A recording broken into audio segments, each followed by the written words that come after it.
and sanctions. Iraja Badini, CEO of Pan-African Investment and Research Services. If President Trump comes back to office and at the same time the Congress is dominated by the Republicans, that would be the toughest conditions for South Africa, particularly with respect to the extension of AGOA.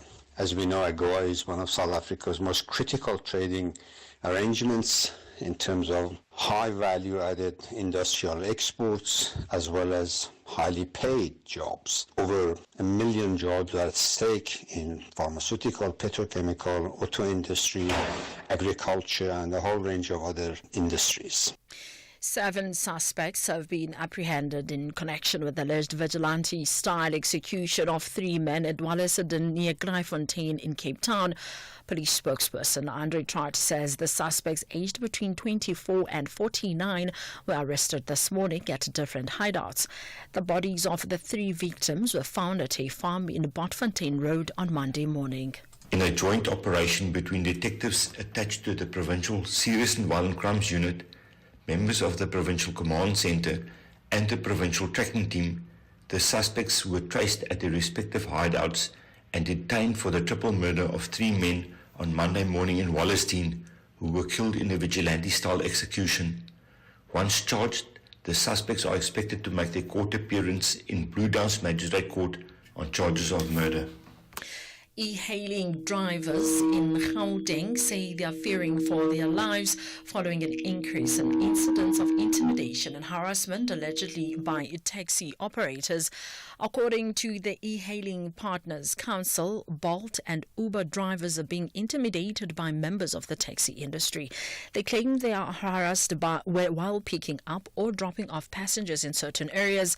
Secretary General of the Council, Melithemba Mnguni, says the harassment is becoming unbearable as it's having a negative impact on the drivers' earnings. The situation is bad, and it's been bad. So it's really bad in your Eastgate Mall, Southgate Mall, in Sandton, by the Gauteng station, the side of Michelangelo Hotel.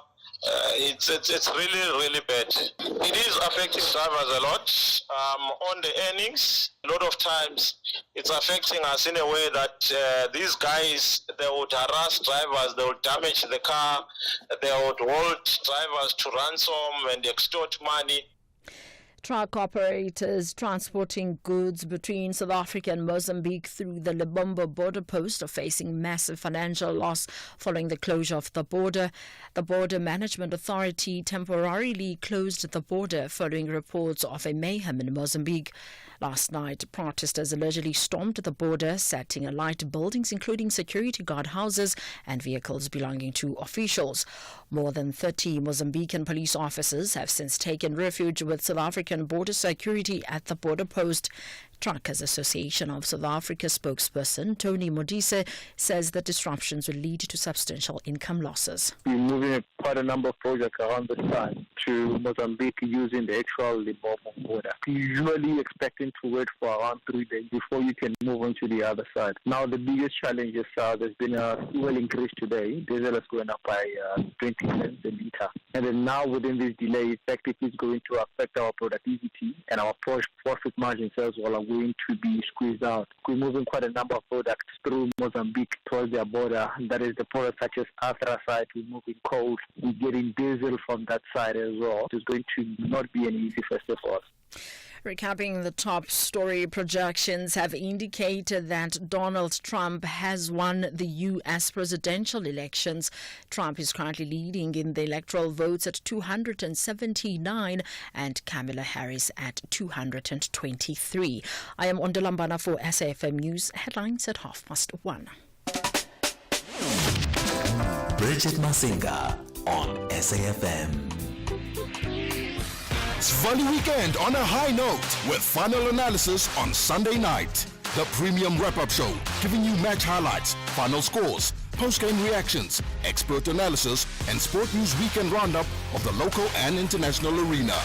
Catch final analysis every Sunday at 8 p.m. on SABC Sport on TTT Channel 4 and 10 p.m. on SABC 3.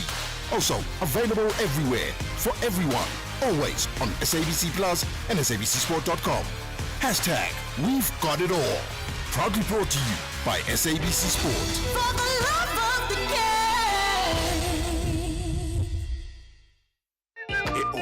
Festive season is around the corner. Tell to hooray! Unlike most, Paul, I don't sweat going home because I have a NetBank Just Invest account. So I'll be up this festive season.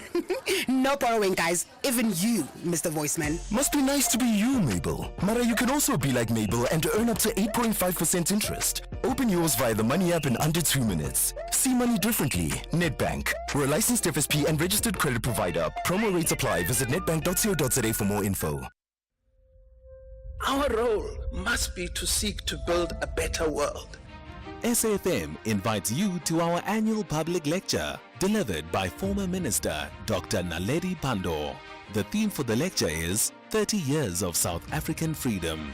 Reimagining South Africa's democracy, achievements, challenges, and the road ahead in protecting our democratic gains. The lecture will take place on the 21st of November 2024 at the Birchwood Hotel and Conference Center. Secure your seat by emailing us at info@safm.co.za. Today, I'm part of seeking to build a better South Africa. SAFM, leading the conversations that move us. The Full Circle with Bridget Masinga, Monday to Friday, 1 to 3 p.m. SAFM 104 to 107 nationwide, leading the conversation.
It is Bongiziwe Mabandla. That is how we open up the show. Zange is the name of this particular record, and that album was Imini. We've had him here a few times last year, in fact, to introduce some of his new music. Always such a pleasure, and he always comes armed with his acoustic guitar so that he can give us a little bit of a live performance. So you've woken up now to the news. I think it was pretty clear by 6 o'clock South African time what the story is in America already. It's interesting for me, all the think tank pieces that are coming out on social media, on Twitter, people saying, how could the Americans do this? We feel betrayed. And everyone's pointing fingers at everybody. Black people pointing fingers at white American females pointing fingers at Latino males.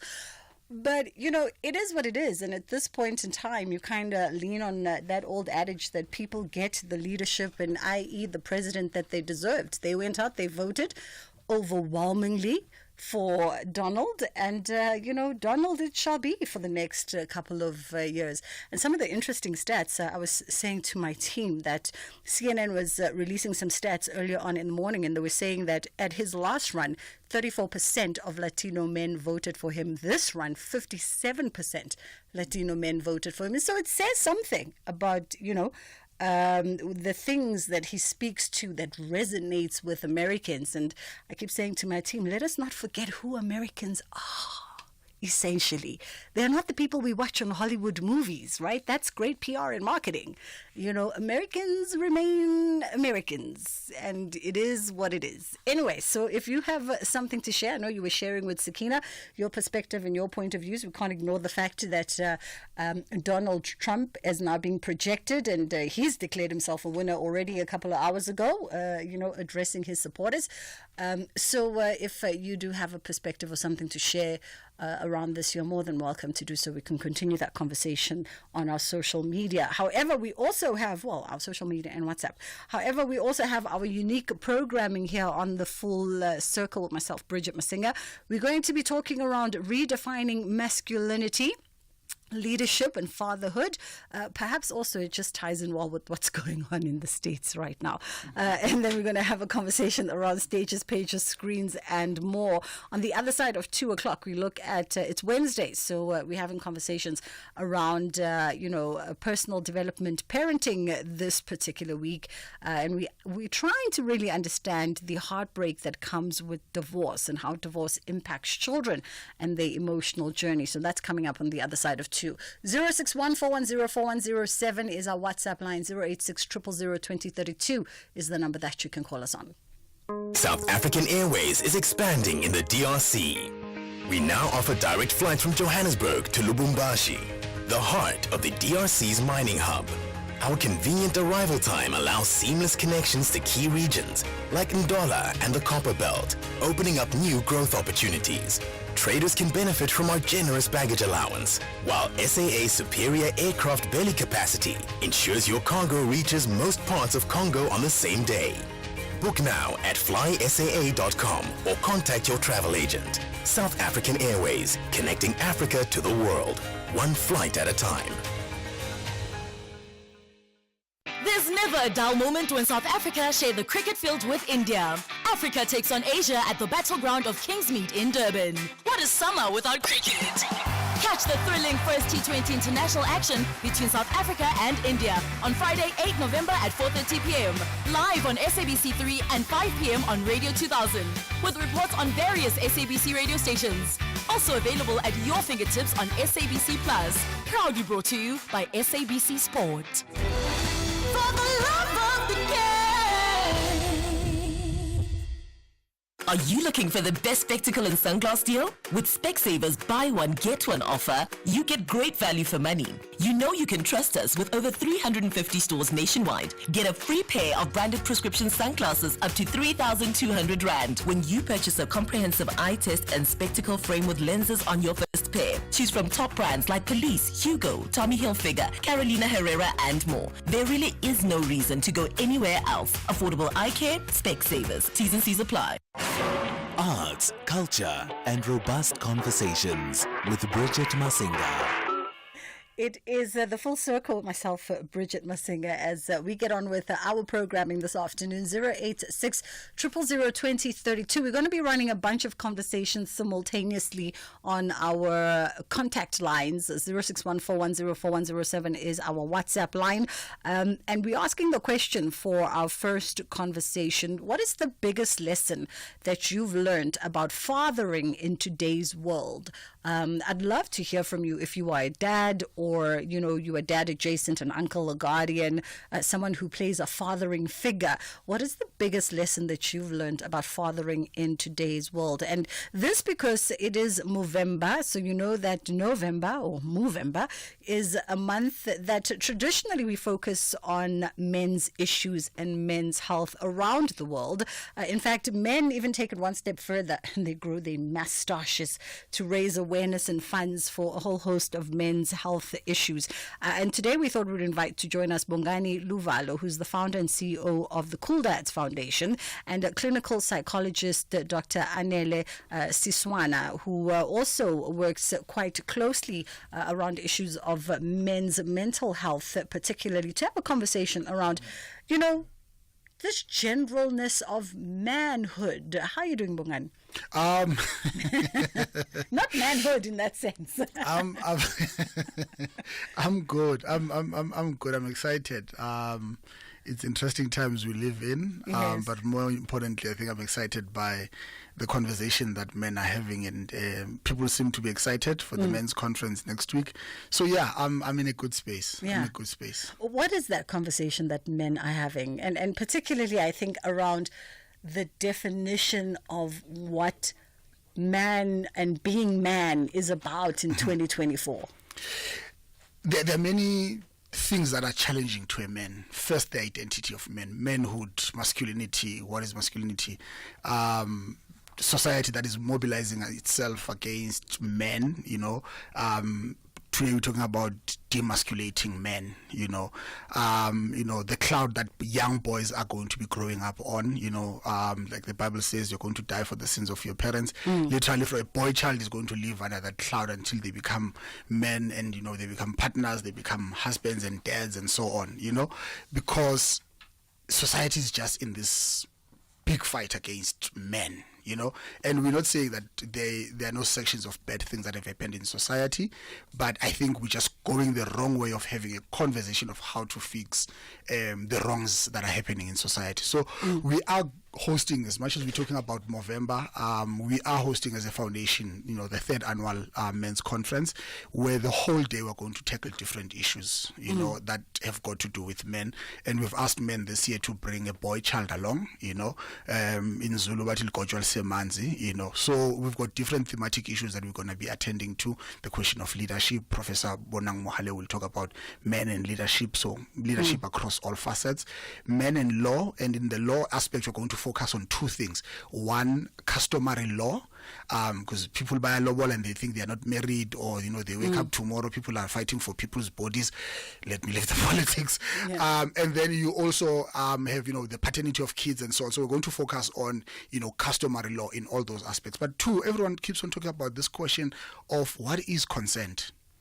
Sexual violence, abuse, rape, and so on.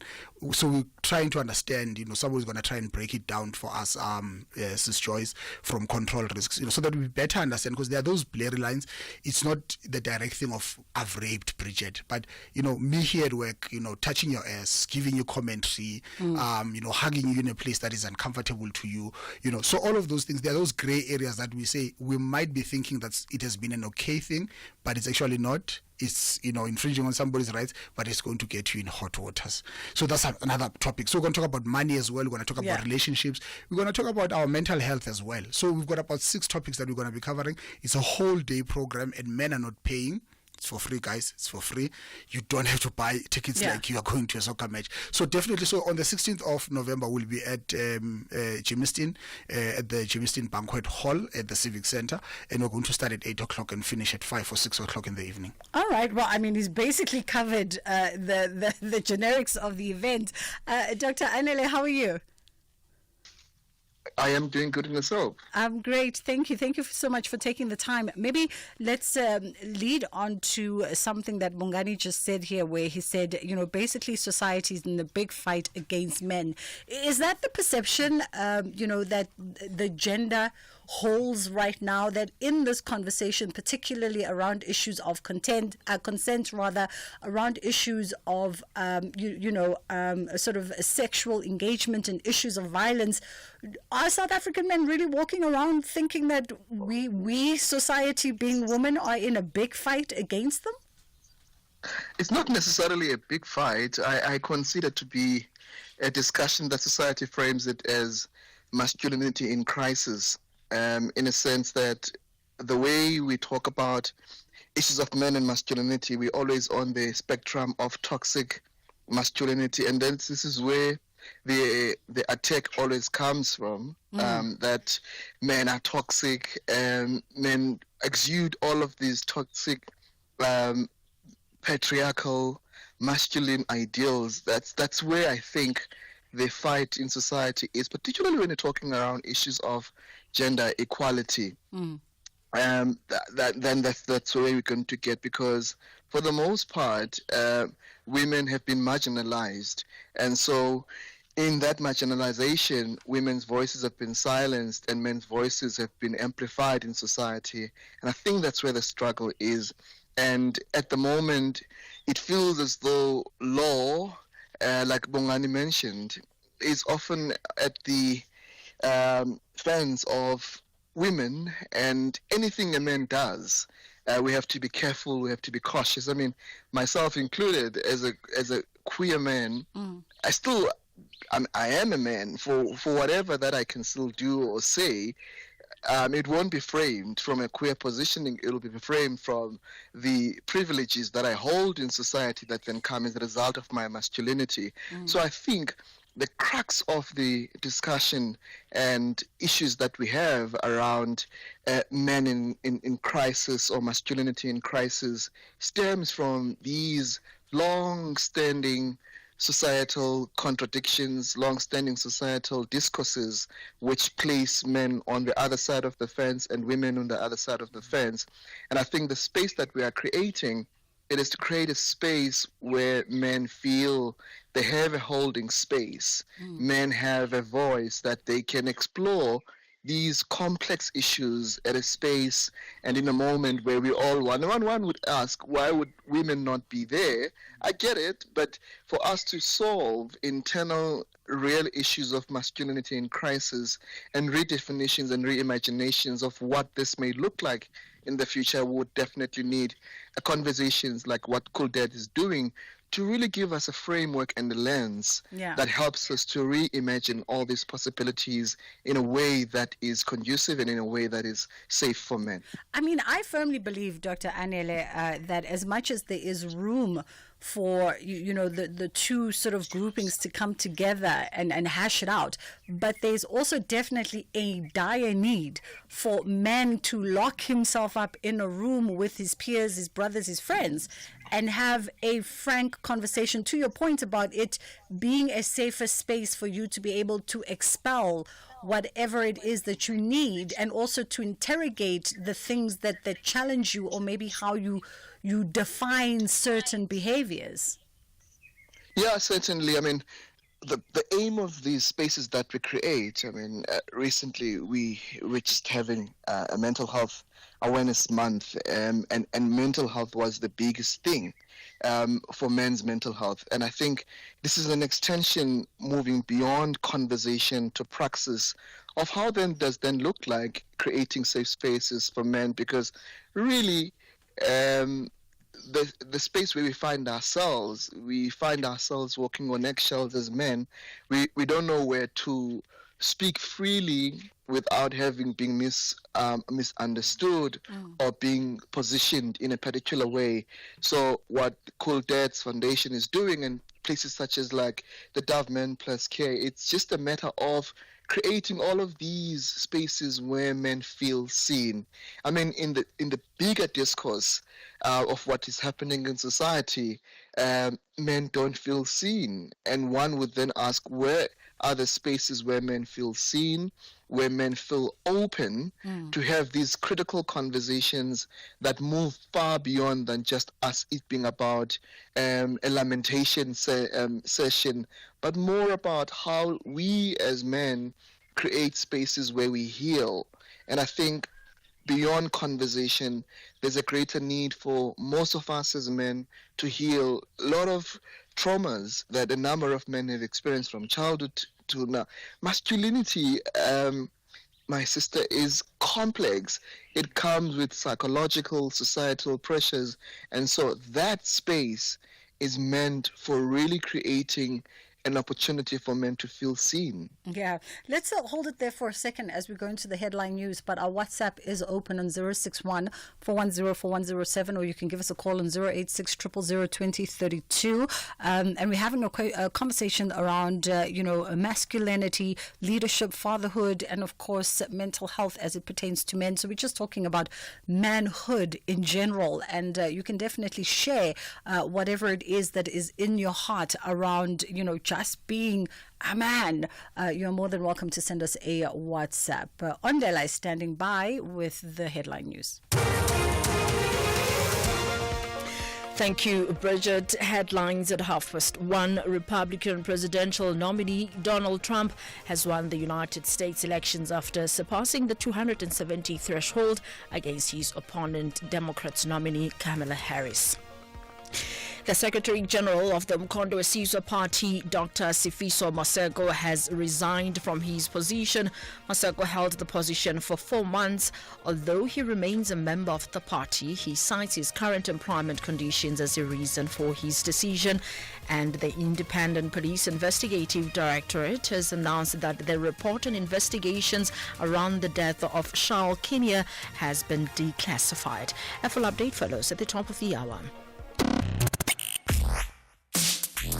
Let's have the conversation.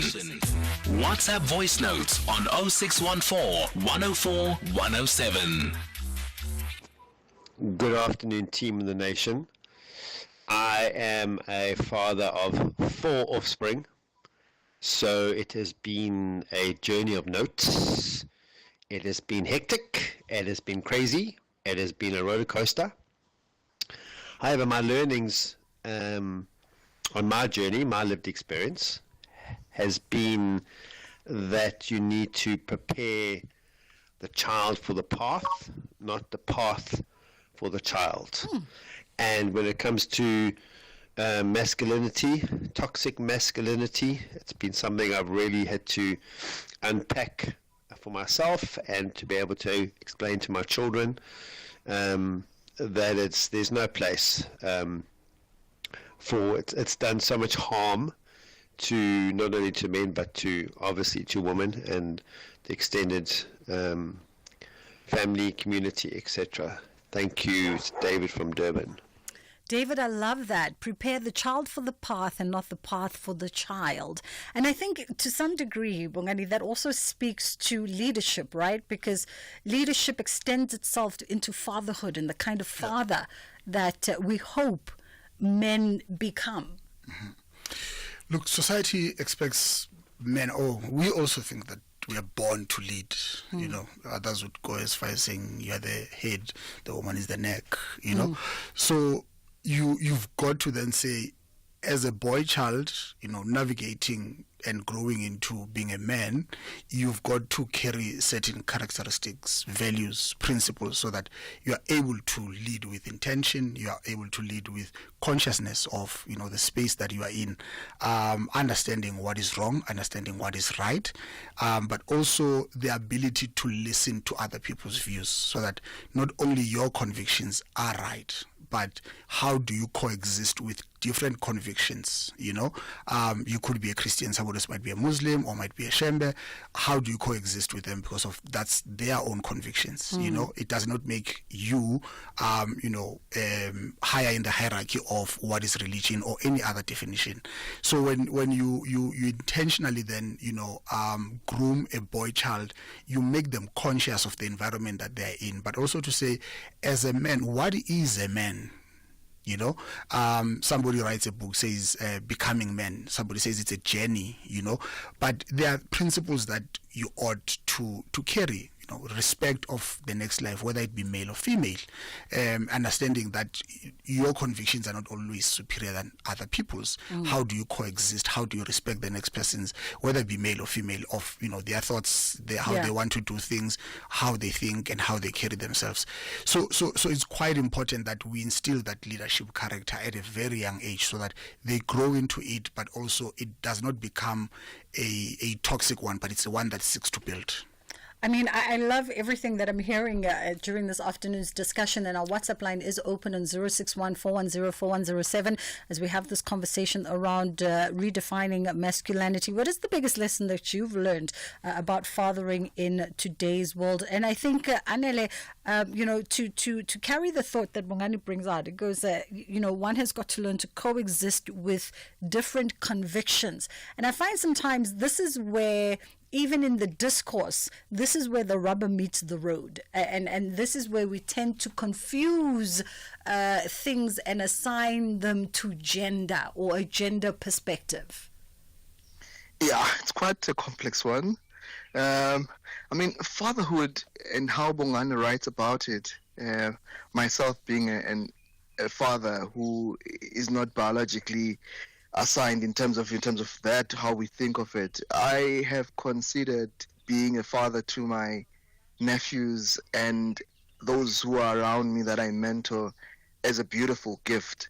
I think the current dominant narrative that we're sitting with in South Africa at the moment, it's a narrative of fund fathers or bank ATMs fathers, right, who are just doing what they can, and they don't really understand the concept of fatherhood. So I think the concept of fatherhood is a psychological concept for me. You can be a father, but to do fatherhood, and sometimes you may not even have had to be experiencing something out of this world for you to be a great father or to practice fatherhood, but it's just a matter of values and principles and systems of doing what we can as men. So I really think that we need to have a nuanced way of how we think of fatherhood beyond gender constructs, like I've mentioned.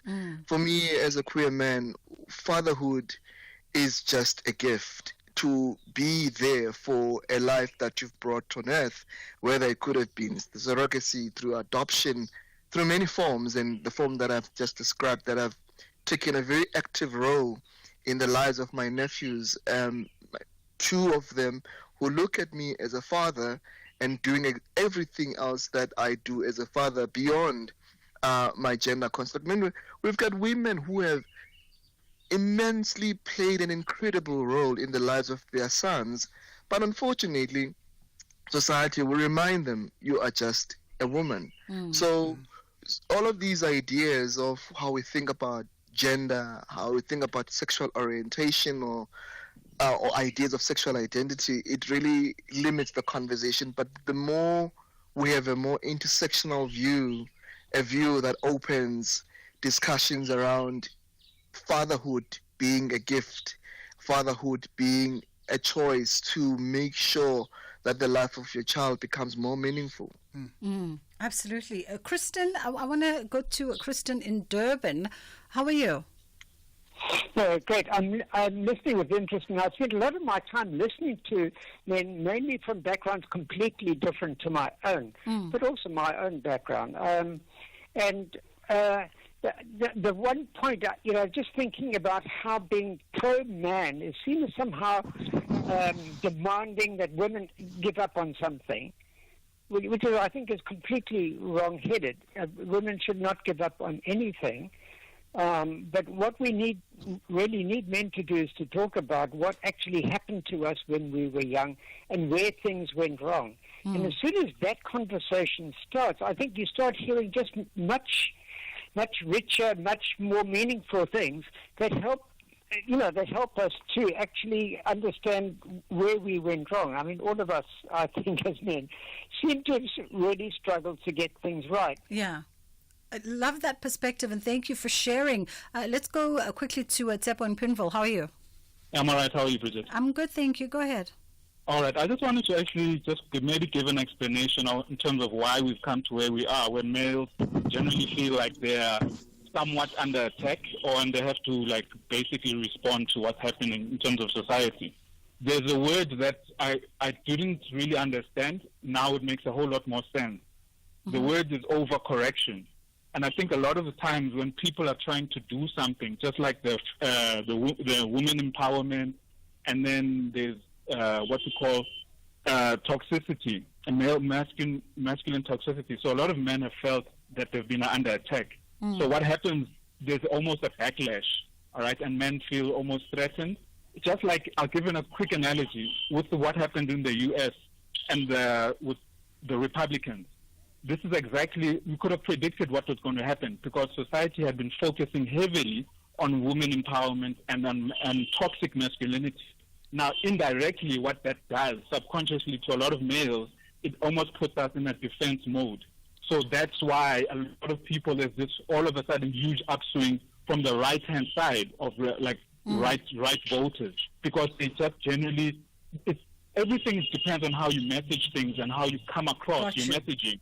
So that's the problem, I think, when males feel, what about everyone is focusing on female empowerment, when essentially, I think personally, for South Africans, need to focus on male empowerment, right? Because the more males are empowered in terms of consciously, the better we'll behave and the better we'll interact with our.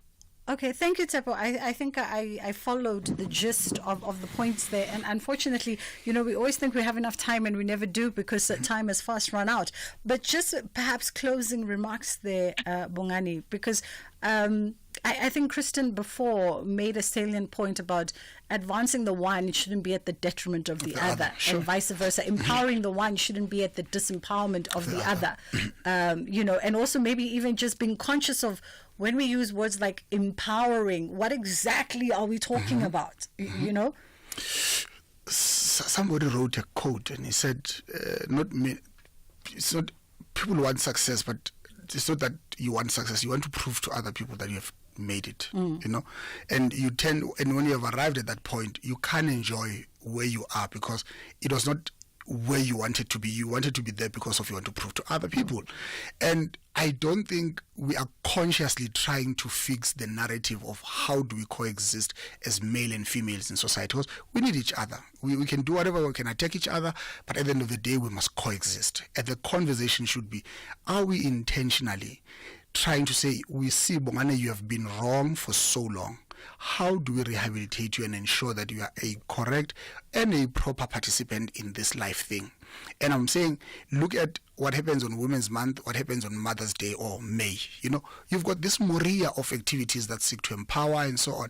Currently, I can tell you, out of 20 radio stations, you are only 3 radio stations that said, come, let's have this conversation. Because of we are okay to bash men from a distance, and we're not saying, what do we do to actually fix what is happening, And we've got to be intentional as society, because of even the few that are doing well. We've got guys who call and say, I was actually nursing my people, traveling with my child in a taxi going to a mall, and the child was crying, and they were asking me in the taxi, why is this child crying? Where's the mother of this child? So the type of men as well that you want, are you ready for them as a society? Let's wrap it there with you, Dr. Anele, literally in 40 seconds. Anele? Hello? Oh, sorry. Literally in 40 seconds. For me, it's about how we make sure that we create these safe spaces for men, from conversation to praxis. And I think what Kultet's Foundation is helping us is giving us a space of reimagining and hoping for a space that would make men walk out of that room feeling seen, affirmed, and appreciated. And ideally, with our conversations of rethinking masculinity, I think there's a lot of hope that our next generation of men would seek to empower and make sure that those ideals of what we reimagine to be a modern man, of what we reimagine to be a healed man in Africa and in South Africa, will give us a definite understanding of what does it look like to be a man in a world and a time that requires men who are healthy. Dr. Ainele Siswane, thank you so much for the time. And of course, Bongani Luvalo, who is with me in studio, founder and CEO of the foundation. It's fast approaching 1:45. Let's take a quick pause and then we'll come back on the other side. If you think you cannot afford a lawyer, think again. Clientele Legal has made professional legal services affordable for you. Whether it's a civil, criminal, or labor-related matter, we have a nationwide panel of attorneys standing by to assist you. SMS SAFM to 32195. That's SAFM to 32195 and we'll call you back. Clientele General is a licensed non-life insurer and an authorized FSP. Standard rates and terms and conditions apply. Rise and shine. Plan to keep rising and shining with victory to secure a decent top-half spot. But the Rockets are not impressed with their slow start of the season. They believe this is the time to collect 3 points. Limpopo battles it out with Mpumalanga. This is the Betway Premiership. Catch Mzansi's beautiful game, Polokwane City FC versus TS Galaxy FC on Saturday, 9 November at 2:30 p.m. Live on SABC1 and SABC radio stations. Also available everywhere for everyone, always on SABC Plus. Proudly brought to you by SABC Sport. For the love of the game. Our role must be to seek to build a better world. SAFM invites you to our annual public lecture, delivered by former Minister Dr. Naledi Pandor. The theme for the lecture is 30 Years of South African Freedom. Reimagining South Africa's democracy, achievements, challenges, and the road ahead in protecting our democratic gains. The lecture will take place on the 21st of November 2024 at the Bridget Hotel and Conference Center. Secure your seat by emailing us at info@safm.co.za. Today, I'm part of seeking to build a better South Africa. SAFM, leading the conversations that move us. Yes, we are inviting you to join us out at the Birchwood Hotel and Conference Center in Boksburg on the 21st of November for that all-important lecture brought to you by the former Minister, Dr. Naledi Pandor, with such a stellar legacy. And we're interrogating 30 years of South Africa's democracy and reimagining what that looks like, looking at aspects of achievement and challenges and, of course, the road ahead. So if you want to be part of the conversation in the room, feel free to drop us an email on info@safm.co.za. Joining me now is curator Ivy Rihlamfu, who is a curator of a group exhibition. Beneath the Sun is the title of the exhibition, and it's going to be running from the 2nd of November until the 7th of December. How are you doing, Ivy? I'm well, thanks. And how are you, Bridget? I'm great, thank you. All right. Yes. First and foremost, I always like to understand the title of an exhibition and what that speaks to.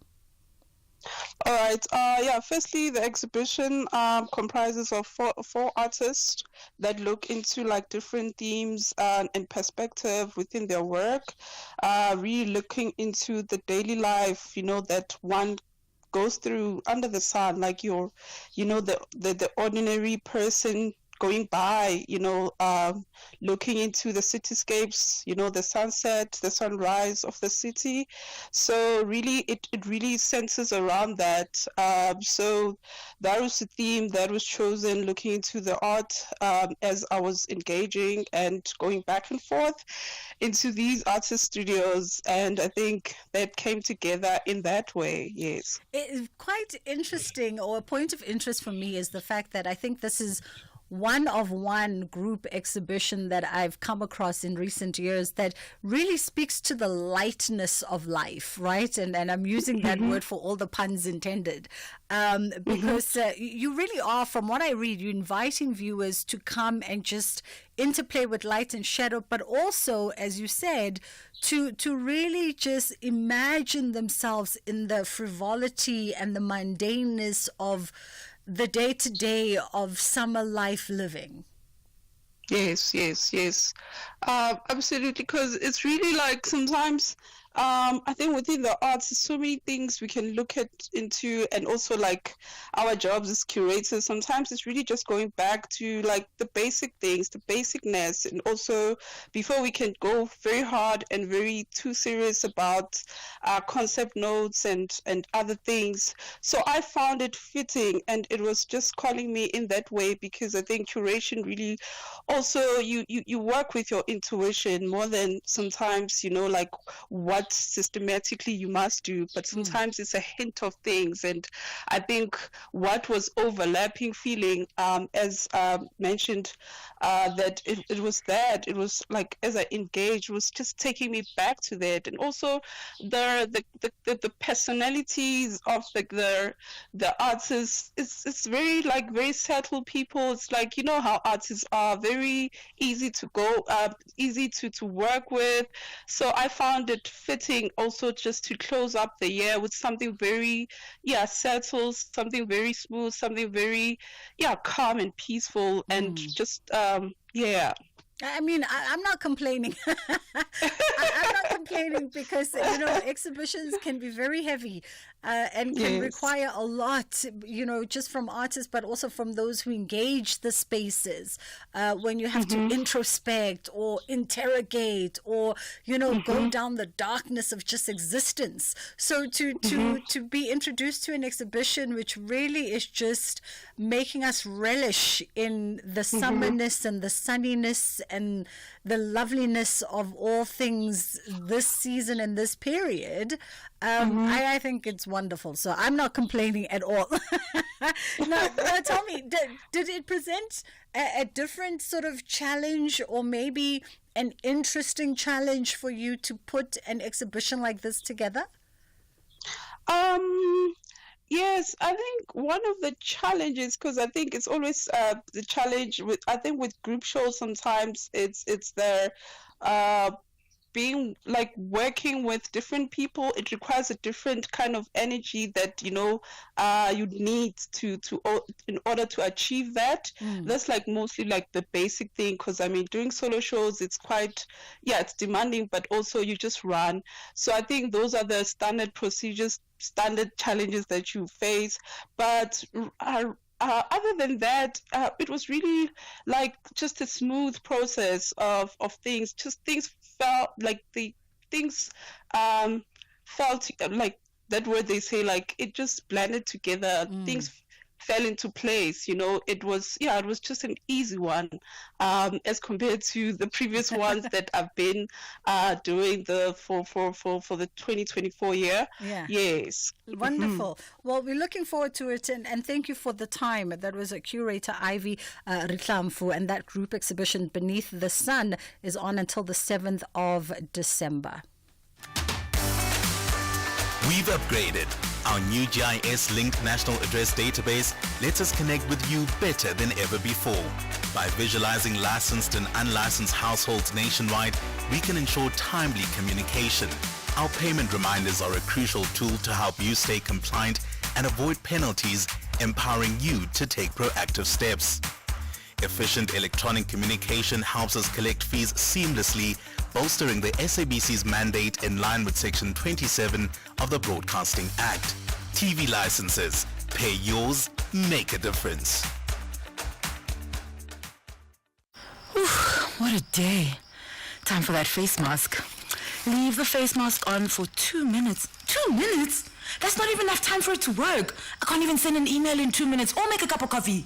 With Santam, 2 minutes is enough to insure your car online. When you're fully protected with the expert insurer, you're free to live in the moment, not in the worry. Santam. This is freedom. Santam is an authorized FSP, a licensed non-life insurer and controlling company for its group companies. Ever tried to paint a wall with only your brush? Or hung a picture on just a nail and a prayer? The contestants on My Design Rules will be the first to tell you good design starts with the right tools. Tune in to My Design Rules every Sunday at 7 p.m. on SABC3 and stand a chance to win a weekend away in the winning apartment. From beginner projects to expert builds, Puco has the tools and materials you need to get the job done. Ready to kickstart your next DIY project? Begin with Puco. Puco. 16 teams of Mzansi Africa's Elite League are back to the battlefield. Namandla Masha. They all believe Ukutukusoba right, Kube bright, as they navigate the path to the final. This is the second edition of the Carlin Knockout Cup. Fagukesi. Catch the unmatched passion and drama of Ipola Mzansi. The Carlin Knockout Cup, live on SABC 1 and SABC radio stations. Also available everywhere for everyone, always on SABC Plus. Proudly brought to you by SABC Sport. For the love of the game. You're listening to Bridget Masinga on SAFM. We are catching up now with Dr. Lynn Hendricks, who's an associate professor, Division of Health Systems and Public Health at the Faculty of Medicine and Health Sciences. We're going to find out more about the Inclusive Health Research Awards and also the impact of winning the 2023 Springer Nature Inclusive Health Research Award. How are you doing, Lynn? Wonderful. Thank you, Bridget. How are you? I'm great. Thank you so much for the time. Let's talk about the Inclusive Health Research Awards. Tell me more about this award. Awesome. Yeah, this award is basically given by Springer Nature, and it's supported by Takeda, the pharmaceutical company. And together they look at projects happening around the world and researchers who are conducting inclusive health research, so engaging with communities, doing impactful research. And so far, I know the award's been offered in 2023, and we hosted here at Stellenbosch University a few weeks ago for the 2024 round. So far, I think there have been 8 winners in total over the last 2 years. Oh, interesting. And you talk about, it looks at sort of inclusive, community-centered approaches. Talk to us maybe a little bit, and then we'll get into the 2023 Inclusive Health Research Award, which I believe you are a recipient of. But talk to us about maybe, if you can, some of the kind of work or the kind of practitioners and researchers and the focus that the award has previously looked into or recognized. Yes, and I invite everyone to visit the Springer Nature Inclusive Health Research Award website. It's amazing to see what researchers are doing. But the golden thread in these projects is that they have taken implementation of science beyond.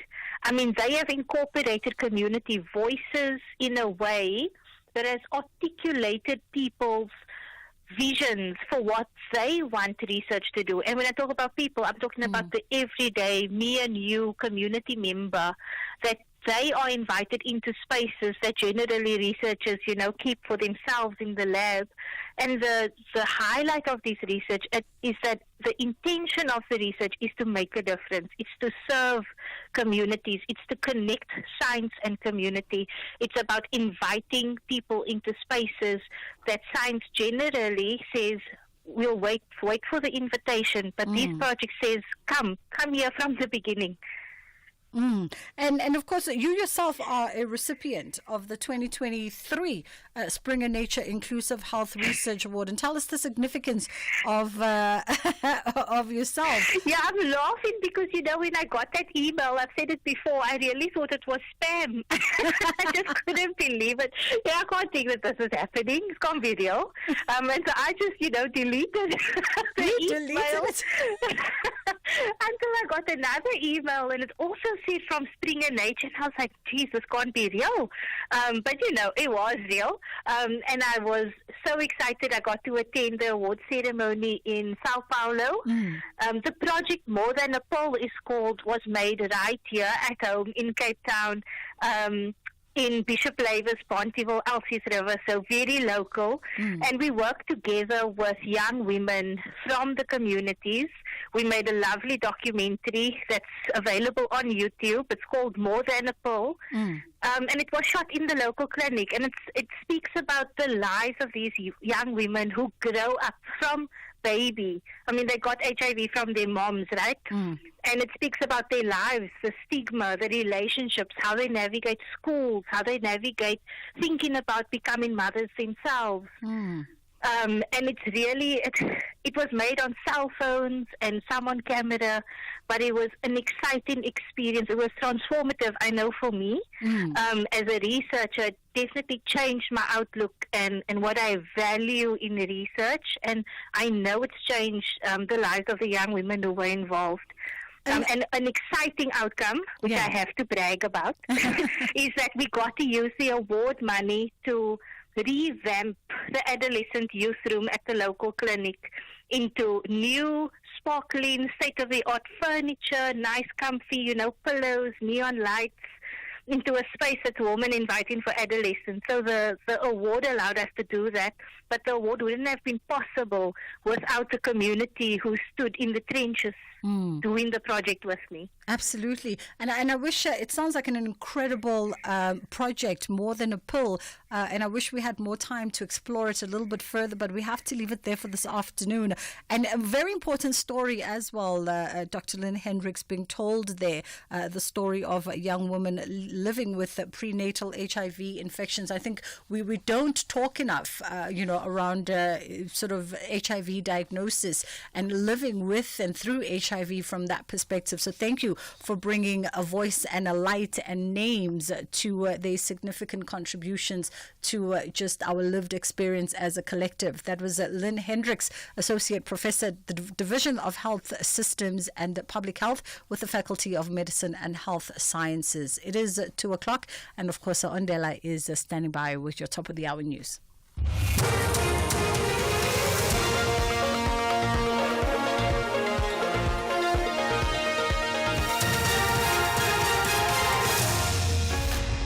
Thank you, Bridget. Top stories at 2. Donald Trump makes a return to the White House, and MK Party's Dr. Sifiso Masego resigns from his position. For SAFM News, I am Ondela, and a very good day.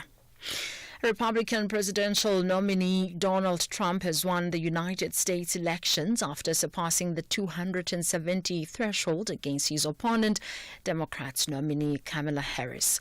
Trump clinched the 270 electoral college votes needed to win the presidency. He secured a second term in the White House and political comeback. Earlier, he declared a victory for the American people in a speech to joyous supporters in Florida. I want to be the first to congratulate our great, now I can say, Vice President-elect of the United States, and his absolutely remarkable and beautiful wife, Usha Bez. And he is a feisty guy, isn't he? I've said, go into the enemy camp, and the enemy camp is certain networks, and a lot of people don't like this. Sir, do I have to do that? World leaders have begun congratulating Donald Trump on his victory in the U.S. presidential election. The Israeli Prime Minister Benjamin Netanyahu said Trump's return to the White House offered a powerful recommitment to the alliance between Israel and America. The BBC's Lise Doucet has the details. He was very quick off the mark, and there's something very different about the statement from Prime Minister Netanyahu that's different from Sir Keir Starmer and other political messages of congratulation, is that the one from Prime Minister Netanyahu was personal. It was addressed to Donald and Melania Trump, and it was signed off in true friendship from Benjamin and Sarah Netanyahu. And that's just a measure of this very strong relationship that has been built up over many years. The Secretary General of the Umkhonto weSizwe Party, Dr. Sifiso Masego, has resigned from his position. Masego held the position for 4 months. Although he remains a member of the party, he cites his current employment conditions as a reason for his decision. In a letter to the MK Party leader, former President Jacob Zuma, Masego expresses his gratitude for the opportunity and has committed to serving in any capacity, including retaining his role as a member of the National High Command. The Independent Police Investigative Directorate has announced that the report on investigations around the death of Charles Kinia has been declassified. The late anti-gang unit detective was gunned down in front of his Bishop Lavis house in 2020. The case of Kenya's murder is currently being heard in the Western Cape High Court. The IPD report to investigate allegations leveled against some police officers was classified in 2022 to protect sensitive information. The Deputy Provincial Head of the Western Cape Directorate, Mario September, explains how they arrived at the decision to declassify the report. The NPA had declined to prosecute. We have received a letter from the NPA because it was clear that IPD was not happy. We were not happy with the decision. But the NPA is constrained in reviewing the matter if the final report or the classified report is not declassified. That is one of the reasons why we have taken the step to declassify the report. And the city of Ekurhuleni says the recent heat wave, along with low reservoir levels and technical issues at the Palmit pumping station, has caused major water supply interruptions. Areas affected include Germiston, Tembisa, Bedford View and Glorkop. City of Ekurhuleni spokesperson Pakamile Mbengashe. Water tankers have been deployed to assist communities in Germiston, Bedford View, Tembisa, Glorkop and other affected locations. Please use water sparingly and report any leaks or water bursts to the City Call Center. We apologize for the inconvenience and appreciate your patience. Recapping the top story, Republican presidential nominee Donald Trump has won the United States elections after surpassing the 270 threshold against his opponent, Democrats nominee Kamala Harris. I am Wandela for SAFM News Headlines at 2:30. The Full Circle with Bridget Masinga, Monday to Friday, 1 to 3 p.m. There's never a dull moment when South Africa share the cricket field with India. Africa takes on Asia at the battleground of Kingsmead in Durban. What is summer without cricket? Catch the thrilling first T20 international action between South Africa and India on Friday, 8 November at 4:30 p.m. Live on SABC3 and 5 p.m. on Radio 2000, with reports on various SABC radio stations. Also available at your fingertips on SABC Plus. Proudly brought to you by SABC Sport. For the love of the game. Our role must be to seek to build a better world. SAFM invites you to our annual public lecture, delivered by former Minister Dr. Naledi Pandor. The theme for the lecture is 30 Years of South African Freedom. Reimagining South Africa's democracy, achievements, challenges, and the road ahead in protecting our democratic gains. The lecture will take place on the 21st of November 2024 at the Birchwood Hotel and Conference Center. Secure your seat by emailing us at info@safm.co.za. Today, I'm part of seeking to build a better South Africa. SAFM, leading the conversations that move us. The Full Circle with Bridget Masinga, Monday to Friday, 1 to 3 p.m.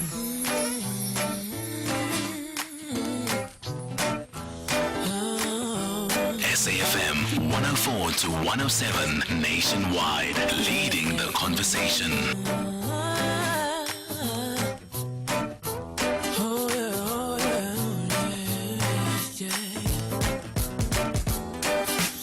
Sometimes I shave my legs and sometimes I don't. Sometimes I comb my hair and sometimes I won't. Depending on how the wind blows, I might even paint my toes. It really just depends on whatever feels good in my soul.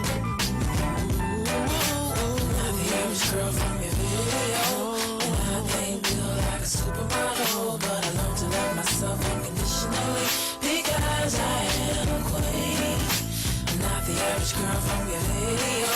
My worth is not determined by the price of my clothes. No matter what I'm wearing, I will always be in the RE.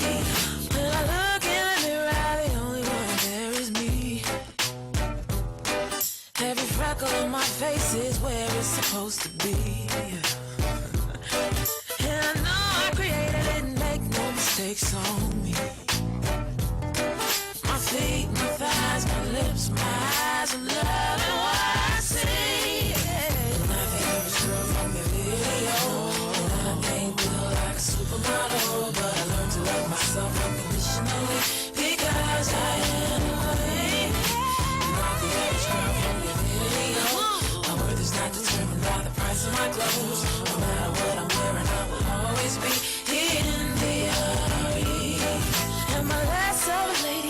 don't wear pantyhose.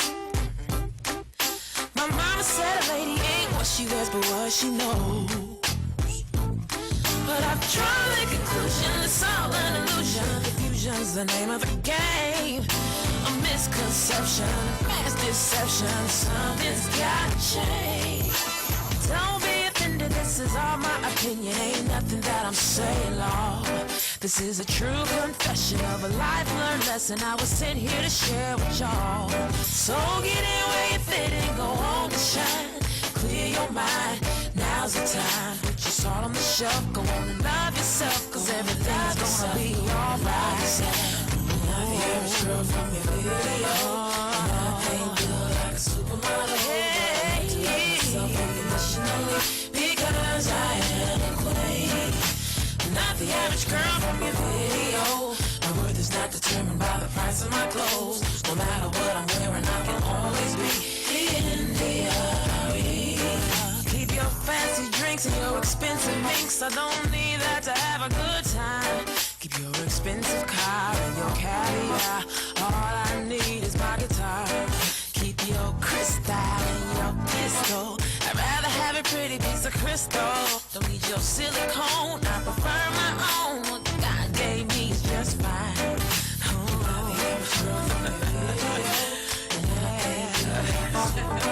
But I learned to love myself unconditionally, because I am a queen. I'm not the average girl from your video. My worth is not determined by the price of my clothes. No matter what I'm wearing, I will always be in the Not the average girl from your video, and I ain't built like a supermodel, but I learned to love myself unconditionally. It is India Arie coming through with video, and it came from her 2001 album Acoustic Soul. It also received, by the way, 7 nominations at the 44th Grammy Awards, including Album of the Year and Best R&B Album. She's behind the hook for this particular song, and some argue that it's probably her most successful song to date on all the respective Billboard Hot 100 charts. You know what I would love to see? I would love to see the most updated list of the top 100 songs of all time. That would be interesting. I don't know who releases that list, but I don't know if it's the Rock and Roll Hall of Fame and it incorporates all the different genres, or it is Billboard itself. But it's been flying around for a couple of years, and I just think that we haven't had sight of it in the last few years. And it would be lovely to see whether or not it's changed and what has been added or subtracted from it. It's gone 2 o'clock. It's gone 10 past 2 to be exact. As we continue our conversations on the show, 061-410-4107 is our WhatsApp line, and of course 086-000-2032 is the number that you can call us on. We'd still love to hear. I did say that we've got a multitude of conversations that are happening simultaneously via our lines of communication. So if you still would like to double back to our earlier conversation around redefining masculinity, leadership, as well as fatherhood, and you still would like to share with us what fatherhood has meant to you, especially in these modern times, what that role or that definition of fatherhood is for you as a father or a father figure, and maybe how different is that from how you were fathered by your father or your grandfather or your uncle. We'd love to hear from you on that one. And of course, we're not saying don't comment on what's going on in American politics right now. You're more than welcome to do so, as Donald Trump returns once again as the 47th president of the United States. They are calling it the biggest political comeback of all time. This is what his camp is terming it. His campaign manager this morning when they took to their HQ in Florida and basically declared themselves the winner before other media houses did so. They called it the greatest political comeback of all time. And a lot of people saying, including the likes of CNN, that he took a swipe at, but a lot of people saying that this is probably the most unifying, in air quotes, Donald Trump speech they've ever heard, because he was using terms like we will make America great and we will work together for the benefit of all Americans, and so they're saying it's quite unifying, given some of the things that he said before. So, but yes, he is indeed, the big news networks are all pronouncing him as the 47th president of the United States, with that clean sweep right now of 276 seats. He met that threshold. So yeah, if you want to share your perspective, you are more than welcome to do so. Right now, though, we are shifting focus a little bit, and we're still keeping on the theme of parenting. We're still keeping on that self-development theme. It is a Wednesday after all. And we're looking at a conversation around how divorce potentially impacts children and their emotional journey. And we've got joining us clinical psychologist Clementine Dlamini to help us navigate through this. How are you doing this afternoon? I'm very well, Bridget. How are you doing? I'm great. Thank you so much for joining our conversation. I mean, just by virtue of it, divorce is a heartbreaking situation, and it's so emotionally taxing on the entire family. And I think a lot of times when we have conversations around divorce, maybe we don't necessarily interrogate the full impact that it has on children going through it and coming out on the other side. Yes, no, absolutely. Thank you so much for having me, by the way. I think this is such an important conversation to have. Divorce statistically, second to relocating, is one of the most stressful life events that anyone can go through. So, already just by, I think, understanding that, you can just imagine the kind of impact, that it will then have on the people involved, especially the children. It really, some of the consequences of a divorce, how it goes, if it is, the toxic kind of divorce, or, depending on how it goes, really, then we tend to see the impact on the children. And I mean, I know a lot of people will talk about, the toxicity that exists in some divorces, right? Because that's in our faces, and we can see how that sort of that negativity and that vileness of it can impact kids.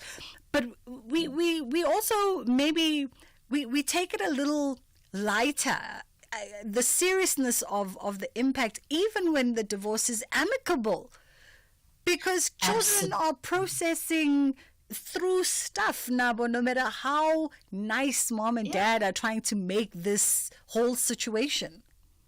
Very, very true. Remember, a divorce, children experience it as a loss, right? So there will be grief involved, right? Because now we need to mourn this loss, the loss of the family as we know it, right? And like you're saying, even if it's amicable and, things are agreed upon by the parents and the co-parenting relationship is healthy and it's okay, you can never kind of preempt how a child will respond. Obviously, depending on their age, their personality, where they are in their lives as well, and the relationship that they have with the parents in question.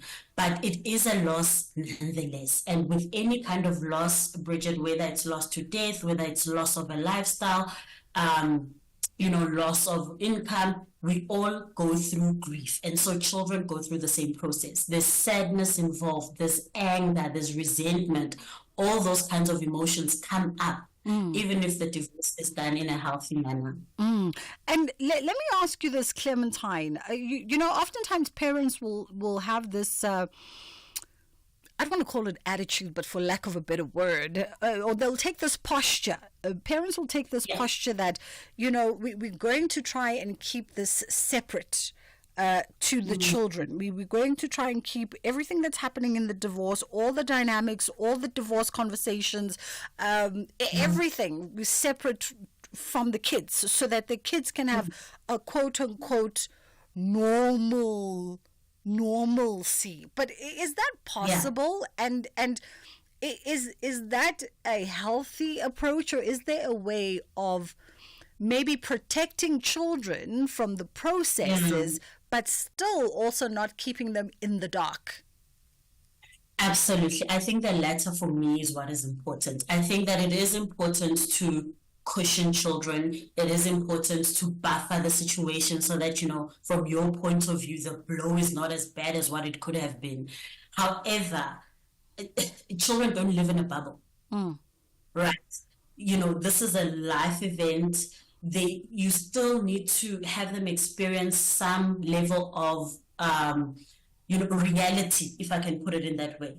So it's all good and well to want to protect them and to want to keep things normal. However, you need to think about the consequences of that and the kind of message that you're sending through to the children in a situation like that, because you can't protect your children from the other spouse, in terms of their behavior, even in a situation where it's amicable. Like sometimes, and I think sometimes we tend to think that children, don't understand certain things. But in my experience in the work that I do, I found that children are quite intuitive. And a lot of the times, they see things, even though they don't have the words to describe what is happening, but their emotions, right? So it's important for parents to be able to explain those emotions to children. Okay, because a child will be sad, and here you are trying to kind of portray this normalcy situation. Yes, it's a divorce, but everything is okay. Mom and dad are still here, but yet this child is experiencing inner turmoil. They're feeling sad. They're feeling angry. You need a platform in which you can, get through to the child and be able to discuss those emotions with them or break those down so that they also understand what is going on. A very important point there, and we're going to take a quick break here. We'll come back on the other side, but our lines are open if you'd care to WhatsApp us with your thoughts on this conversation on 061 410 4107. That's our WhatsApp line, or you can give us a shout on 086 000 2032. It's just gone 20 past 2 o'clock on the Full Circle with myself, Bridget Masinga. Hey yo, what's the go? I'm out here with the Quellas. Now peep this, check out Back to the City performance on SABC 1 in Mzansi for sure. Yeah! For sure, Back to the City level. Yeah! For all the hip-hop heads, check out the Back to the City special, Saturday 9 November at 8 p.m. only on SABC 1. Arts, culture, and robust conversations with Bridget Masinga. We are in conversation with clinical psychologist Clementine Lamini. It is a Wednesday, and of course, after 2 o'clock, we look at all kinds of themes and topics that pertain to the personal relationships, self-growth, etc., etc. Today, we are having a look at, we're focused more on parenting and, of course, navigating our children and ourselves through divorce. So if you or your family have gone through a divorce, or you're currently going through a divorce or separation, this could be the conversation for you, particularly if there are children that are at play here. And you were talking about sort of providing that space, that safety for their emotions to be heard and for their emotions to be expressed, because there is a range of emotion that's to be expected that comes with this journey for kids, and I can almost assume that you also can't expect them to go about business as usual without a disruption to themselves and to their behavior. Yes, no, you absolutely spot on. However, we understand that the disruptions vary depending on the child's intrinsic factors, depending on the external environment, right? So the emotions that you speak about, it's a wide array of emotions. Again, I really want to stress this point. Not all children are the same. Okay, so you can have, families going through a separation, going through a divorce, and the children will handle the situations differently, all right? But something that we do tend to see is anxiety. A lot of children who are involved in situations where divorce is happening experience a lot of anxiety, because now it's they don't know what's going to happen. there is that element of, the fear of the unknown, so they can be quite anxious. And you can see this play out at school. You can see it play out in the friendships as well. Some children, also depending on how old they are, can isolate themselves. Okay. And kind of withdraw from the environment, again, depending on their personality. We also tend to see anger. Remember, children can't always say what is happening. So a lot of what we see is in their behavior as well. So some children will act out. Now you're getting reports from the school that, the child is lying or is disrupting the class or, not paying attention in class. So they will be acting out behavior as well. But a lot of the times this is because of the inner turmoil that they're experiencing that they cannot put into words. Okay, so it's very important at that time, if you take your child to see someone, you need to be able to explain that this is what is happening. Give that context so that a child also doesn't get a diagnosis that is not warranted, when acting out behavior is due to a situation that's happening at home. Yeah. Okay. And a very tricky situation because understanding also that mom and dad are also in their own respective emotional journey at the time, and likely they themselves also needing some consideration and a little bit of emotional protection, and all the rest of it, and needing to be conscious of their children needing the same thing.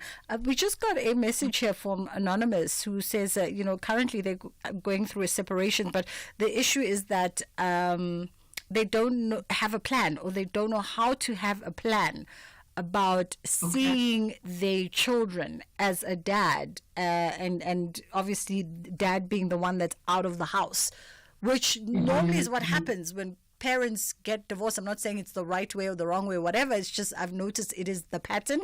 When parents get separated or divorced, dad is the one that normally vacates the family home, and mom would then stay in the family home with kids. The kind of advice that a parent like this should be thinking about, because it sounds like they want to have more access and they still want to have that connection and that contact, but they in this space of separation right now where probably mom also wants distance. I hear you. I think, if we had the children's ages, my response would be different. However, in a situation like that, I think the onus will lie on the parent who has, moved out, so to speak, right? In terms of how much effort and time they invest in continuing the relationships with the children. And like you were saying, it's a pattern that we've picked up. The fathers will move out. What we also pick up is that they'll be financially responsible, but you find that maybe it's the mothers who then carry the day-to-day kind of responsibilities, which in my opinion are so much more taxing, because you're dealing with your children's emotions on a day-to-day basis, how school is going, homework-related activities, literally their daily needs, So it's really, I think, when you're going through a separation like that, it's important to, number one, make time for yourself, right, as the parent in this situation. I think get help for yourself as well, but also try to prioritize how you maintain contact without necessarily compromising the other parent involved.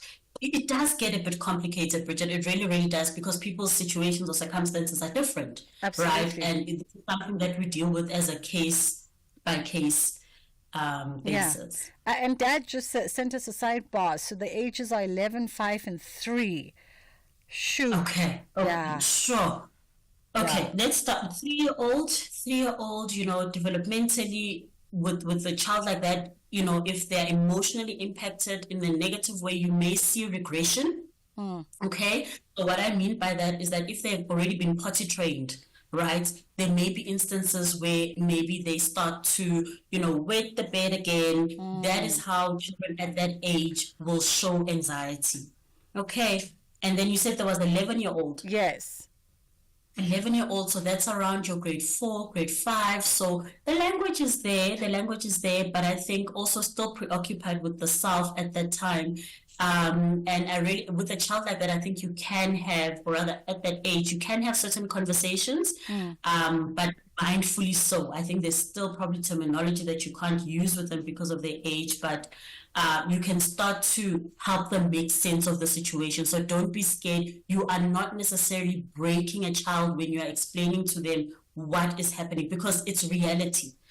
What I tend to see is that parents want to protect their children so much so that they want to make them think like these things don't exist, but they do. And children will get older and they'll experience these kinds of things. So it's actually a disservice when you want to buffer, children in that way. It's a disservice to them.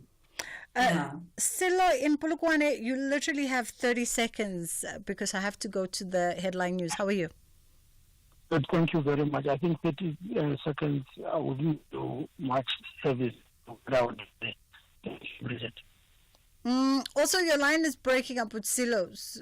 So, Let's bank it for another day. Unfortunately, I've run out of time. I can't buy time somewhere else.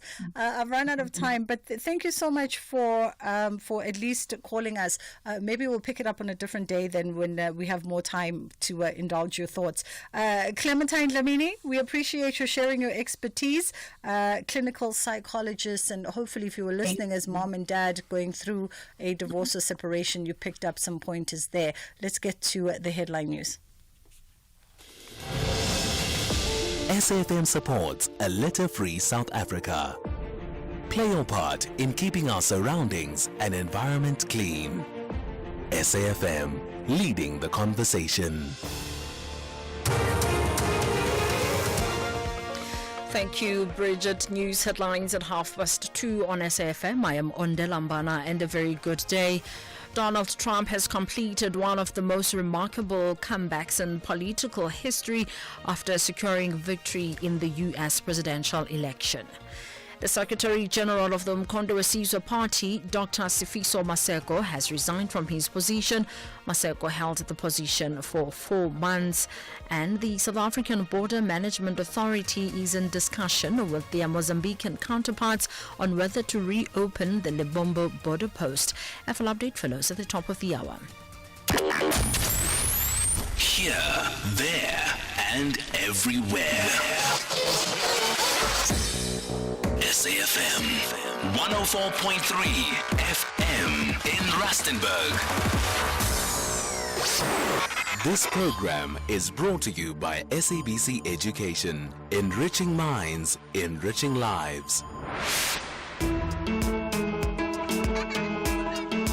SABC Education, in partnership with the Department of Health and Ilifa Labantwana, bring you the first episode of the side-by-side drama, Season 4, Episode 1, focused on the introduction to early childhood development and the first 1,000 days.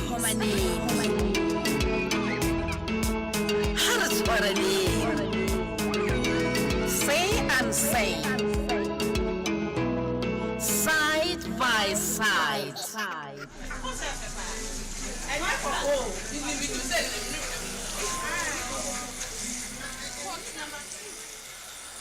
Mom Cindy, I can't believe I'm seeing you again. How long has it been? Too long, B, and my hair has sorely missed you. I'm so glad Joyce asked me to come back. Last time I saw you all was before COVID. It's my hair. Oh, I'm so relieved it's over. We lost so many people. That's why we should always take the necessary precautions. Never vaccine. To safe. You are right, Lupumzo. I just wish more parents understood the importance. How are you coping, Babalwa? Hey, it's tough, hasn't Dombo? Balancing everything. Spogazi's needs, work, the list goes on. Kodwake, are you feeding her well? Yes, Mam Cindy. I know that nutrition is very important in early childhood development. Yes. What I've learned. The first few years of a child's life determines her development and success in the future. Poor nutrition and health and inadequate intellectual stimulation can severely restrict her potential in life. It says so right here. Impressive. Again, what are you studying, Lupumzo? Oh, I'm studying social work, Mam Cindy, so I know all about early childhood development. Then there's a lot to learn. Oh, it's not difficult for me. Like it. John, see here. It says that parents and caregivers are children's first guide into the world. A child's first teacher is their parent and caregiver, and they need to be actively involved in their learning and development. As parents, we must create stimulation environments for our children, like an ECD center. Fausipokas. Hi, Pamela. Oh, sorry, B. Can't stay. Just dropping this off. Are you okay? You haven't made a booking in months. Yo, just tight on cash. You know how it is. Pamela, it's okay. Should you need anything, you can let us know. I'm managing. Thanks. Gonna run? Oh, hi. By the way, Ukanya has also been scarce nae. Well, I mean, it must be difficult for Kanya, with Anele losing his job during COVID and having to move to another town, like guys. But Anele is just doing it to support them, you know. Oh my goodness. Flashes! Is this you? Yo. You look just as colorful as always. Yo, Mom Cindy, wow. Hey, long time. Everyone, meet my cousin Ukola. He's a new tech guru around here. Well, on a taxi stall, ngada ngase taxi rank. Hey everyone, if you need anything electronic, I'm your guy. Oh, well, I might need some new earphones. These new ones, they're getting worn out. Anytime, you know where to find me. Just don't get lost in his eyes, Lupumzo. My cousin, he heartbreaker, that one. What? Oh, please.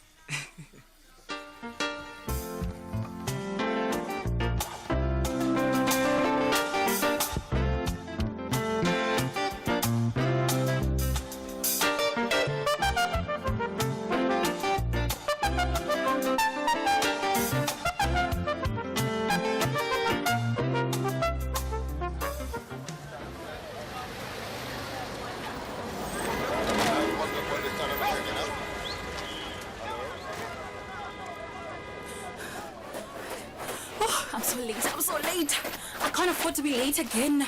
Oh, Kanya, Mageli. Hi, Bo Kanya. You're racing like the winds this morning. What's the rush? Morning, B. Morning, Lerato. Oh, wait, let me catch my breath.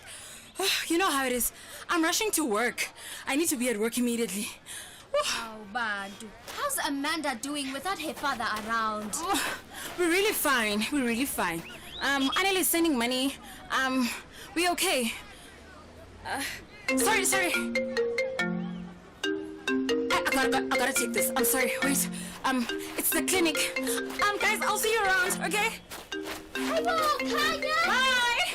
Take care of yourself too, Kanya. Yazi, I don't think she's coping at all, B. Maybe we should do something. Maybe we can talk to Joyce. Hi. She'll call if she needs us. Let's not interfere in other people's lives. So, do you know that Mam Cindy is back? Ini!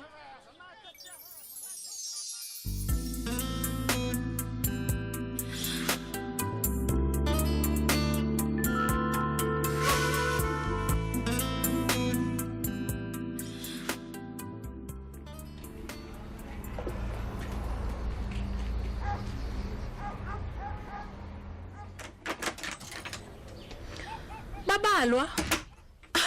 Spokazi, look at you growing so fast. Hi. I can't believe you are what now? 2 years and 5 months. Wow, she's growing so big. Joyce, I'm in a bit of a rush, namhlanje. Can you watch Spokazi for a few hours? Ish Babalwa, I wish I could, but I've got a health workshop that I'm attending. So I can't miss it. Come in. Morning, Babala! Joyce! I brought you a book on social work strategies. It's a real eye-opener. Come look at this knowledge. Lupumzo, just a moment. We are trying to figure something out here for Uspokas. Actually, this might be the perfect time to discuss ECD centers. You know, I read that they're amazing for child development. Did you know that they enhance social skills and prepare children for school? Yeah, that's great, Lupumzo. But I need help now, not a lecture. Okay. Let's all calm down. It's just ECD centers provide structured learning environments, nutritional programs. Honestly, it's all in my book. You should really look at this, Babandre. I know what's best for my child, okay? I don't have time for this. Joyce, please. Okay. Wait a minute. I'll call the clinic and see if they can make the move. And the workshop will be on another day, okay? Okay, and then later, we can look at some ECD options together. Yeah, maybe. Thanks, Joyce. You're a lifesaver.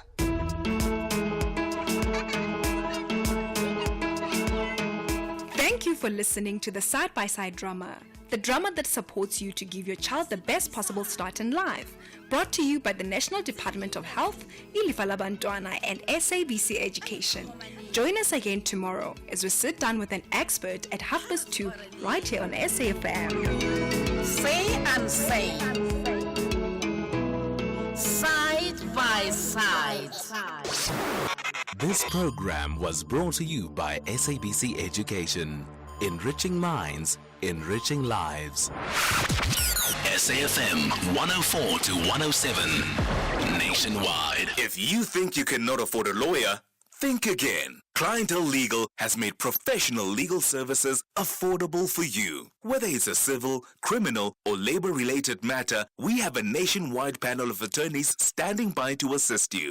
SMS SAFM to 32195. That's SAFM to 32195 and we'll call you back. Clientele General is a licensed non-life insurer and an authorized FSP. Standard rates and terms and conditions apply. The South African government has implemented economic reforms to address challenges in energy, logistics, and the visa regime. The national rail policy is aimed at modernizing the rail sector, and the reduction of water use license backlogs has attracted 24.4 billion rands in investment. The recently gazetted visa system regime will attract critical skills and investment whilst boosting tourism to ignite the economy and enable job creation. These reforms demonstrate considerable progress in transforming South Africa's economy and addressing the binding constraints on growth. Building and transforming the economy. A message brought to you by Government Communications. Rise and shine. Plan to keep rising and shining with victory to secure a decent top-half spot. But the Rockets are not impressed with their slow start of the season. They believe this is the time to collect 3 points. Limpopo battles it out with Mpumalanga. This is the Betway Premiership. Catch Mzansi's beautiful game, Polokwane City FC versus TS Galaxy FC on Saturday, 9 November at 2:30 p.m. Live on SABC1 and SABC radio stations. Also available everywhere for everyone, always on SABC+. Proudly brought to you by SABC Sport.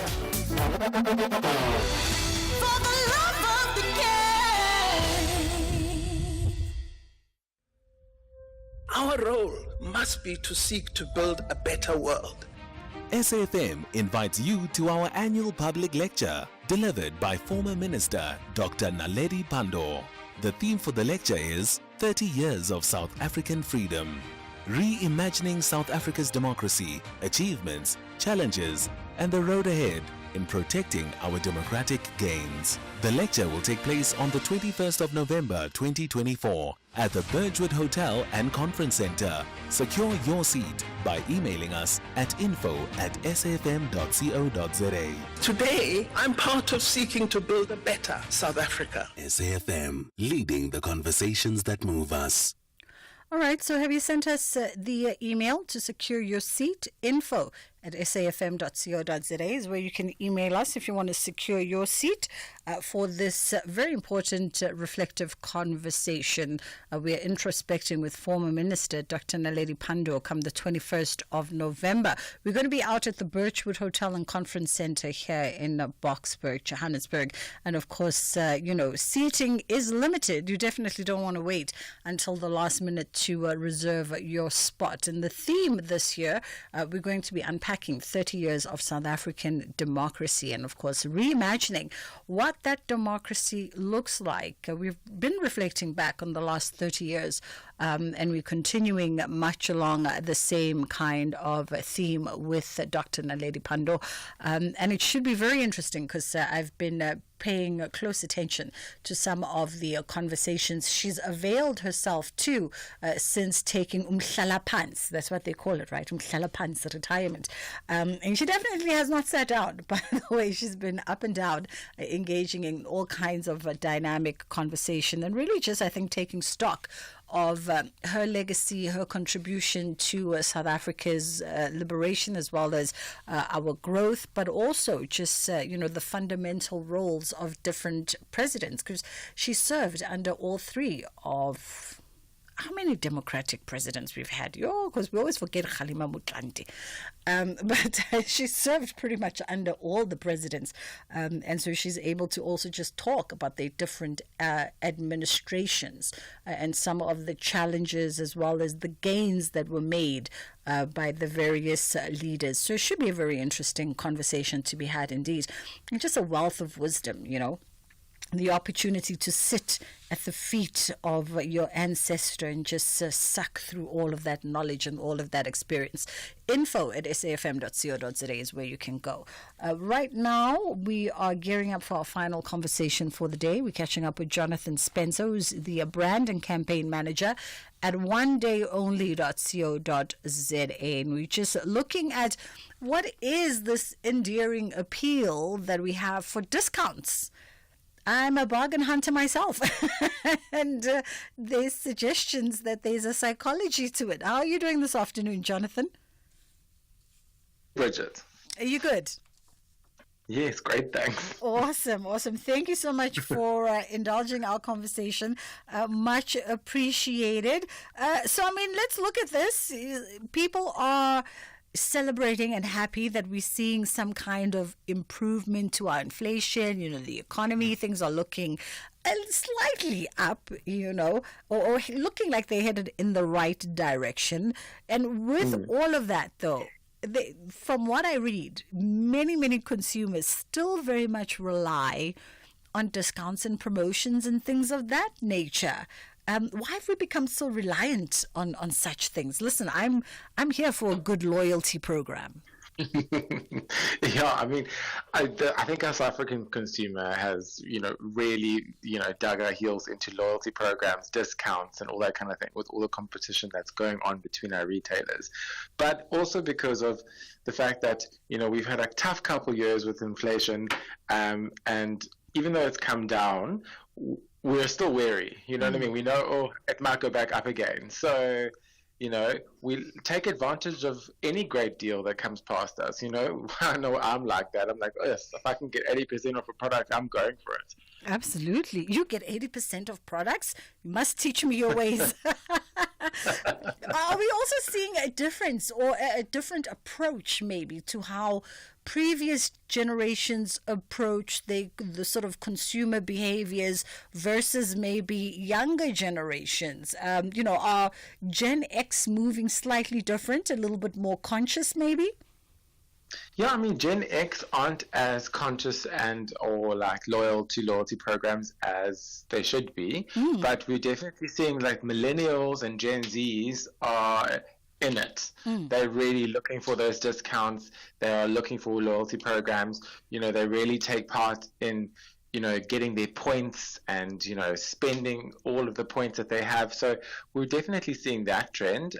Whereas Gen Xers, even though they're slightly savvier, they're not as savvy as younger shoppers. Really? So what kind of trends are you seeing with them? Where maybe does their savviness, or where is their savviness more focused, perhaps? I think their savviness is more focused, and I suppose they, Gen X are used to that, that whole thing of buying in bulk, and is saving it at home. You only use what you've got, kind of thing. So, yeah. Whereas millennials and Gen Z, we're more on the impulse buy kind of spectrum. Yes. That is a very bad spectrum to be at, also the impulse buying spectrum.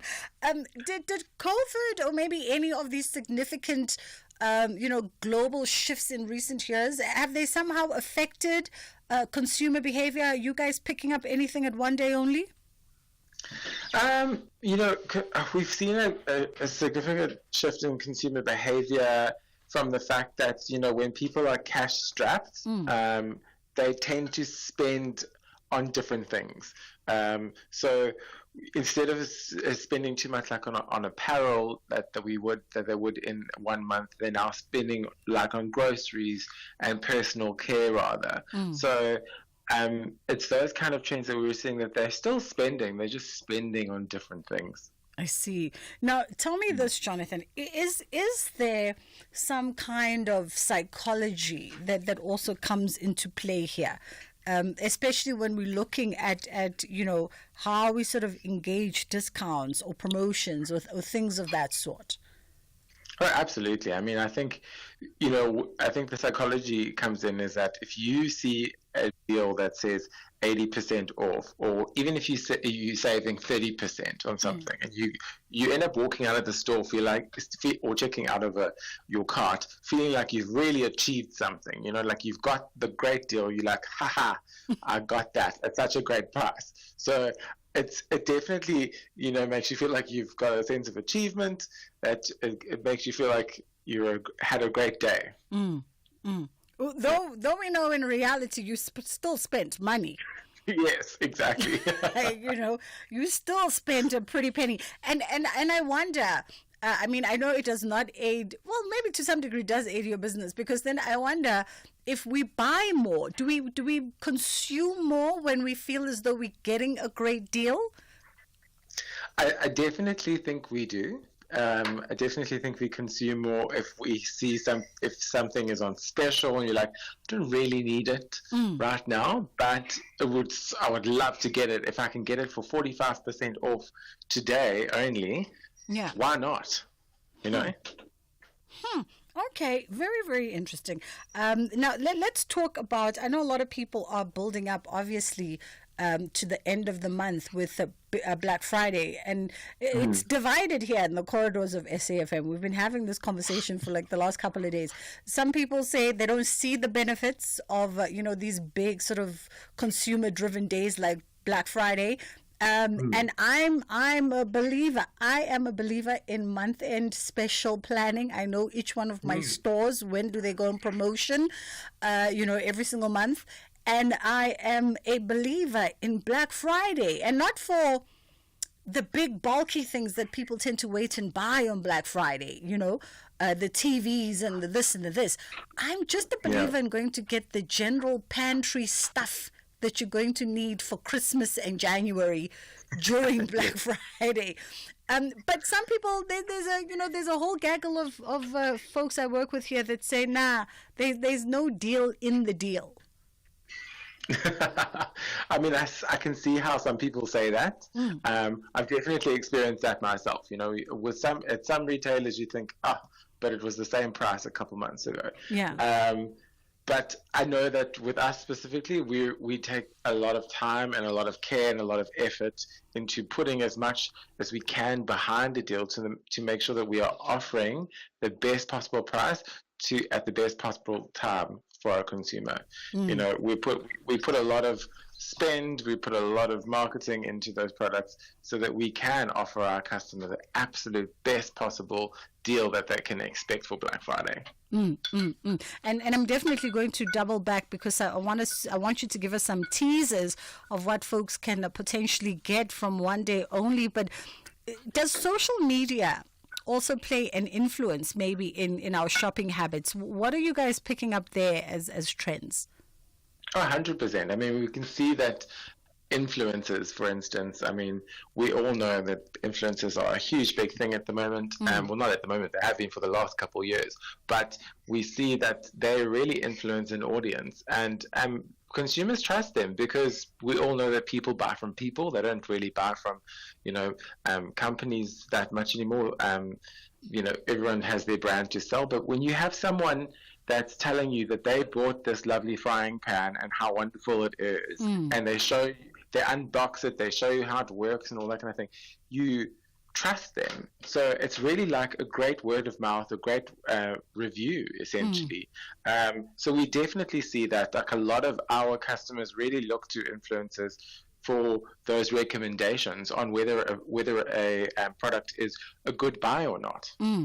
So are you guys also incorporating that kind of marketing and attraction strategy now to the business? Absolutely. We have an influencer campaign coming up as well, where we've basically, we run our things a bit differently. We give our influencers free reign to buy whatever they want, get whatever you want, and do an honest review on it. And and then we let the products speak for themselves. Yeah, I like that. I like that it speaks to authenticity, right? Because I oftentimes put the challenge to many brands, and I know I'm sort of deviating a little bit, but I'll put the challenge to many brands and say, I would sooner believe a consumer of yours that is loyal to your brand and your product, even when they're feeling dissatisfied with the service or the product. They still give you the chance. They still go out on social media and say, you did me wrong here, and you need to fix this. But a couple of months later, if I look at their track record, I can see that they also were fanning, your glory before you'll hit a stumbling block. Because it speaks to authenticity for me. It speaks to, okay, you're willing to take the good with the bad and do better and fix it in order for you to keep this relationship going. Absolutely. I think it's so important for us to be authentic, and especially in this day and age, where you don't really know, but you have to be authentic. Absolutely. Now, entice us a little bit, Jonathan. What's coming up? One day only. What can we look forward to? Oh, you can look forward to everything. We've got some amazing stuff coming. We've got some up to 100% off deals that you can expect, that will be dropping from between the 25th and the 29th of November. So, look out for them. They'll be dropping at random times during the day. But we've got some amazing deals coming as well, with really high savings for everything from groceries to tech to fashion to homeware, pretty much whatever you can get your hands on. The only thing we don't sell is coffins, I would say, but yeah. But everything in between. Everything in between. I love it. Jonathan Spencer, we appreciate the time, and he's the brand and campaign manager out at onedayonly.co.za. So there we go. We sort of like to be conscious consumers. I speak for us millennials, right, and Gen Zs. We still like a good bargain where we can find one, and we are quite savvy and strategic with our money. And I can tell you and I can have a whole conversation between ourselves from wherever you are right now about loyalty programs and which ones work and which ones don't work. And that's a whole nother can of worms whenever that gets opened up on Twitter. There's one food retailer that always gets the brunt of all of our anger, because we're like, what are you doing? It's not even a loyalty program at this point in time. But there's some really, really, really great ones out there. We've got about 4 minutes left to the show as we wrap it up. Ashraf is coming through on the other side of 3 o'clock. And of course, you're going to have a proper in-depth analysis, I'm pretty sure, of everything that's transpired over the last 24 hours in the United States of America, with Donald Trump clinching that win from Kamala Harris. In fact, it was a clean sweep by all the data that we were seeing at 6 a.m. when we woke up South African time, Central African time. It already looked like very much a clean sweep. It was also quite surprising that it didn't seem like she won the popular vote either, right? So that is something, and I think that will cause the Democrats to go out and reassess, because Hillary Clinton, when she ran, she won the popular vote. Like, she took it. It was all in her favor, and then she lost that electoral college vote, because that their system works that way. We've all tried to get attuned with their system. But Donald he painted all of it everywhere basically red. Hey, what can we say? It is politics after all. Let's go to WhatsApp. I just wanted to congratulate Donald Trump and the Republican Party for a win. And whilst we might say Americans are Americans and let them be, I think the reality is that there's been very, very poor leadership. And the stats speak for itself. And it's not like you can't... People that are saying he was going to do crazy things, what world are you living in? He's already been the president, and he took the country to a very strong place. He took the globe to a very strong place. And so I think Americans are generally educated and making a wise decision and saying what's going to be best for them, which the reality is best for us. It's very simple. He said it. It's just common sense. And well done to them.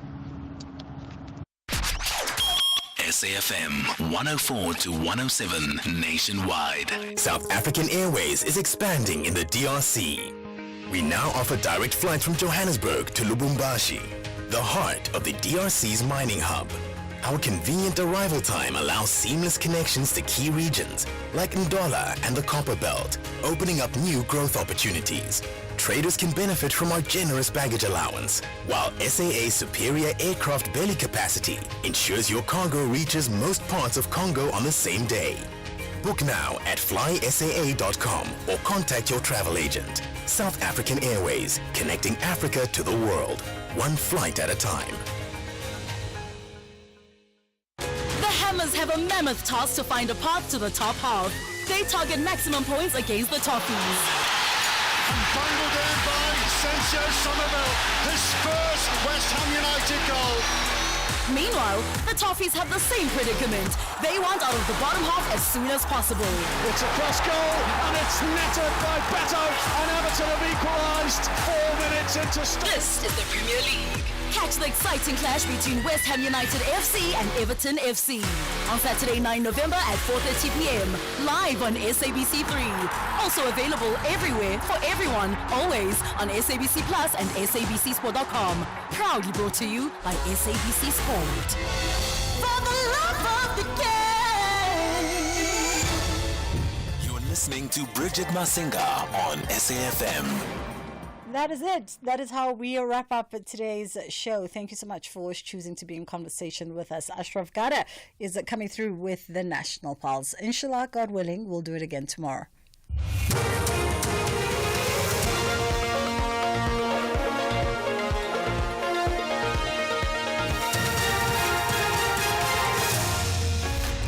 Thank you, Bridget. Top stories at 3. Ramaphosa congratulates Trump on his victory and weather warnings issued for most parts of Johannesburg.